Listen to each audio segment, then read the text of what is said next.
DTCP plot కొంటే land appreciation అనేది ఒక లాభం, శ్రీగంధం చెట్ల మీద వచ్చే ఆదాయం మరో లాభం. డబుల్ బెనిఫిట్ ఆఫర్ తో సిర్లసీమ 2. రాష్ట్రంలో వైసీపీ అయితే దూసుకుపోతుందని చెప్పవచ్చు. సుడిగాలి పర్యటనతో బస్సు యాత్ర ద్వారా సీఎం జగన్మోహన్ రెడ్డి అయితే ప్రజల్లోకి వెళ్తున్నారు. అసలు ఇదే మనతో మాట్లాడేందుకు ఎమ్మెల్సీ వరుడు కళ్యాణ్ గారు. మేడం చెప్పండి, ఏ విధంగా ఉంది?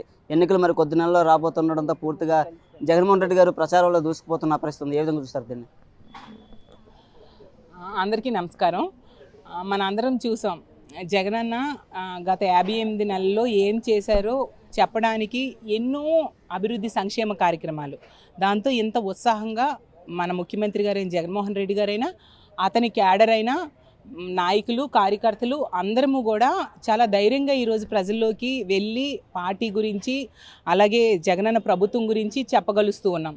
అదే ప్రతిపక్షాలు తీసుకుంటే వాళ్ళు 2014లో ఇచ్చిన హామీల్లో ఏవీ నెరవేర్చలేదు కాబట్టి వాళ్ళు ప్రజల దగ్గరికి వెళ్తే అప్పుడు ఇచ్చిన హామీలు ఏమయ్యాయి, ఇప్పుడు ఇంకేం చేస్తారు అనేసి అడుగుతూ ఉండే పరిస్థితి.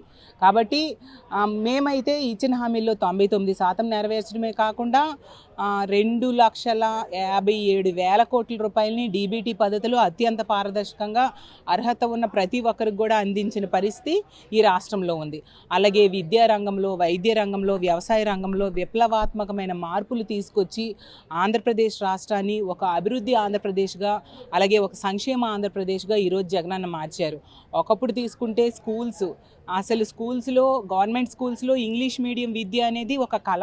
అలాంటి కళని ఈరోజు జగనన్న నెరవేర్చడమే కాకుండా, నిజం చేయడమే కాకుండా, వాళ్ళకు కావాల్సిన అన్ని వసతులు ఒక విద్యా కానుక ద్వారా వాళ్ళకి యూనిఫాము, షూ, సాక్సులు, బెల్ట్లు అన్నీ ఇవ్వడమే కాకుండా విద్యార్థుల కోసం మంచి ఆహారాన్ని మధ్యాహ్న భోజనం పథకం ద్వారా జగనన్న గోరుముద్ద ద్వారా ఈ మంచి ఆహారాన్ని అందిస్తూ ఒక విప్లవాత్మకమైన మార్పుల్ని విద్యారంగంలో తీసుకొచ్చారు. అలాగే అమ్మఒడి పథకం అయితేనేమి, అలాగే విద్యకు కావాల్సిన అన్ని సౌకర్యాలు కల్పించారు. అలాగే ఆరోగ్య రంగంలో తీసుకుంటే ఆరోగ్యశ్రీ ద్వారా దానికి మెరుగులు దిద్ది ఈరోజు 25 లక్షల వరకు ఏ వ్యాధికి అయిన ఖర్చు అయినా పేద ప్రజలకి ప్రభుత్వమే అందించేట్టుగా చేయడమే కాకుండా 3200 అంటే 3200 వ్యాధులకి ఆరోగ్యశ్రీ ద్వారా వైద్యం చేసేట్టుగా మార్పులు తీసుకొచ్చారు.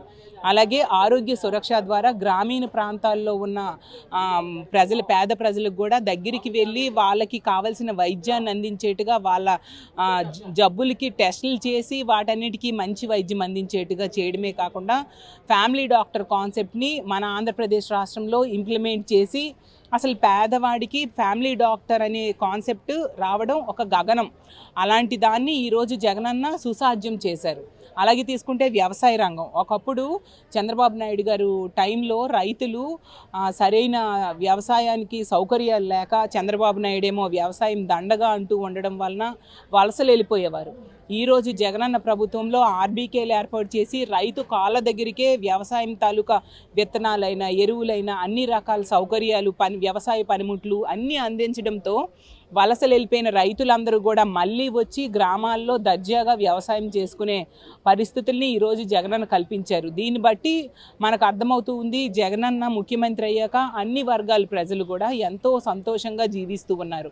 అలాగే ఒక సామాజిక న్యాయానికి పెద్దపీట వేసి బీసీ, ఎస్సీ, ఎస్టీ మైనారిటీలకి అగ్రతాంబూలం ఇస్తూ పదవుల్లో, పథకాల్లో, పాలసీల్లో వాళ్ళకే అగ్రతాంబూలం ఇస్తూ ముందుకు వెళ్ళిన పరిస్థితి చూసాము.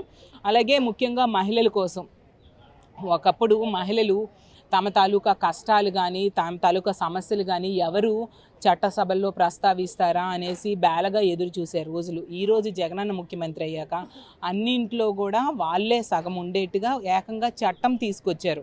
అంటే నామినేటెడ్ పదవుల్లో అయినా, నామినేటెడ్ వర్క్స్లో అయినా 50% ఉండేట్టుగా వాళ్ళకి చట్టం తీసుకురావడం జరిగింది. అలాగే తీసుకుంటే మనం మహిళలకి పథకాలు, సంక్షేమ పథకాలు ఇచ్చిన ప్రతి సంక్షేమ పథకం కూడా మహిళల పేరునే ఉండేట్టుగా చేయడమే కాకుండా వాళ్ళకి ఆస్తి ఇవ్వడం కోసం, అంటే తన సొంత రక్త సంబంధం ఇవ్వని ఆస్తిని మన ముఖ్యమంత్రి గారైన జగన్మోహన్ రెడ్డి గారు వైఎస్ఆర్ కాంగ్రెస్ పార్టీ ప్రభుత్వం ద్వారా 31 లక్షల ఇళ్ల పట్టాలు ఇచ్చి 22 లక్షల ఇల్లు కట్టిస్తూ ఉన్నారు.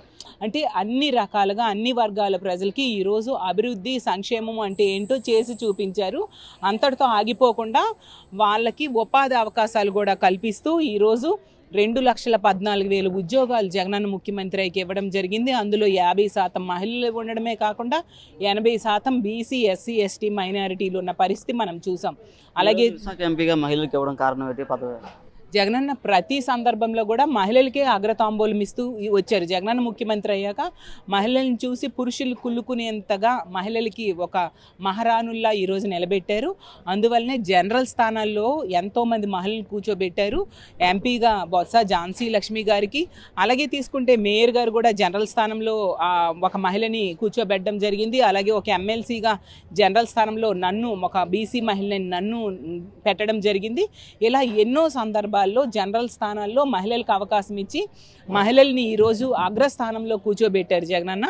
అలాగే ఆవిడ ఒక బీసీ మహిళ, గాజువాక ప్రాంతంలో పుట్టి పెరిగిన ఆవిడ కాబట్టి ఒక స్థానికురాలికి, ఒక బీసీ వెనకబడిన తరగతులకు చెందిన మహిళకి ఎంపీగా కనుక కూర్చోబెడితే ఖచ్చితంగా ఆవిడ ఈ ప్రాంతం అభివృద్ధి కోసం ఎంతగానో కృషి చేస్తారని జగనన్న నమ్మి, జగనన్న చేపట్టిన అభివృద్ధి సంక్షేమ కార్యక్రమాలే గెలిపిస్తాయన్న నమ్మకంతో ఆవిడ్ని ఇక్కడ ఎంపీగా నిల్చోబెట్టడం జరిగిందని తెలియజేస్తారు. రాష్ట్ర వ్యాప్తంగా కూటములు కలిసాయి, పూర్తిగా బీజేపీకి పాగా వేయాలని కూడా చూస్తుంది. ఏ విధంగా చూస్తారు?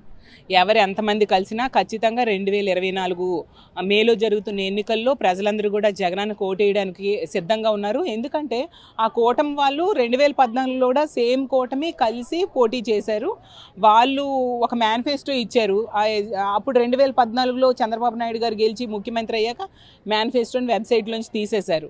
ఇప్పుడు ప్రజల దగ్గరికి అదే కూటమి వెళ్తే ప్రజలు వాళ్ళకి చీకొడుతూ ఉన్నారు. మరి ఏది ఆ మేనిఫెస్టో ఒకసారి తెండి, ముందు ఆ మేనిఫెస్టోలో అసలు ఎన్ని నెరవేర్చారో మీరు చెప్పండి, ఆ తర్వాత కొత్తవి ఏమి ఇస్తారో చెప్దురు అని చెప్పి వాళ్ళకి చీకొట్టే పరిస్థితి మన ఆంధ్రప్రదేశ్ రాష్ట్రంలో ఉంది.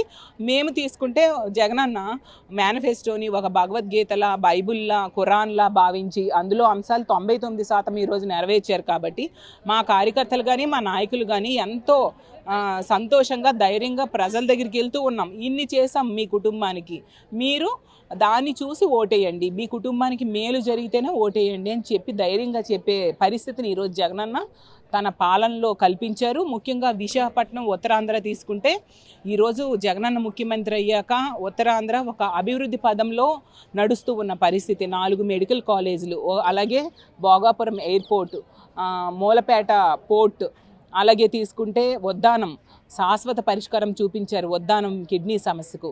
ఇలా ఎన్నో సంవత్సరాలుగా పరిష్కారం కాని సమస్యలకి శాశ్వత పరిష్కారం చూపించడమే కాకుండా ప్రజలకి అభివృద్ధి సంక్షేమ కార్యక్రమాల్లో కూడా ఈ ప్రాంత ప్రజలందరికీ కూడా ఎన్నో చేపట్టి ముఖ్యంగా విశాఖపట్నాన్ని పరిపాలనా రాజధానిగా చేయడానికి నిర్ణయం తీసుకోవడం మనందరము చూసాము.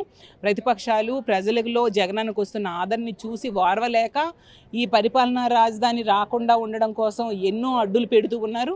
ఎవరు ఎన్ని అడ్డులు పెట్టినా జగనన్న ఉత్తరాంధ్ర అభివృద్ధికి, సంక్షేమానికి నిబద్ధుడై ఉంటారు. రానున్న రోజుల్లో మళ్ళీ ముఖ్యమంత్రి అయ్యాక మా ఉత్తరాంధ్ర ప్రాంతం, ముఖ్యంగా మన విశాఖపట్నం ప్రాంతం మరింతగా అభివృద్ధి చెందడానికి జగనన్న చర్యలు తీసుకుంటారు.